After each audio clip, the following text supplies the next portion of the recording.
Have you asked yourself questions like this? When you get married to this person, do you go to church together? Or is it a constant battle every single Sunday? Can you talk about God together, or does it usually result in some kind of argument or disagreement?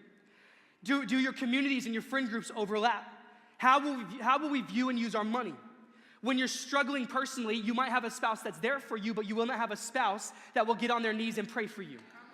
When your kids are struggling, and kids will struggle, you're not gonna have a spouse to link arms with to say, let's bombard heaven for our child. No, you now bear that burden alone. And we don't think about these things, and we don't ask ourselves these questions. And then how are we gonna raise the kids? Are we, is one parent gonna teach one thing and the other something different? Am I evangelizing my kids? My spouse is doing reversal evangelism on my kids? Are we praying for them at night? Or are we agreeing to just let the kids decide? That sounds great and freeing. The Bible never tells you to let your kids decide. It says train them in the ways of God. Teach them, remind them about who God is. And what I love is this.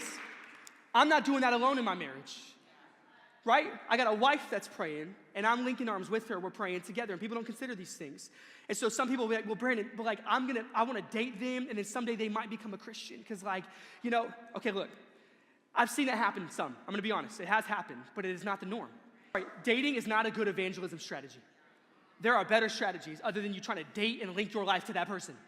There are other strategies, right? We call that, if you're trying to evangelize through dating, we call that trying to flirt to convert, right? Or we refer to that as missionary dating. And let me tell you this, you don't use marriage as a mission field. And then people will say, well, Jesus hung out with non-believers. Yes, but he wasn't trying to marry them. Just think about what we're saying. So before you even go on a date, you gotta ask yourself, is this somebody who follows Christ? And if they do, let me just say this, it should be obvious. You don't have to audit their texts and their DMs and their bank statements and everything else about their life. It should be obvious.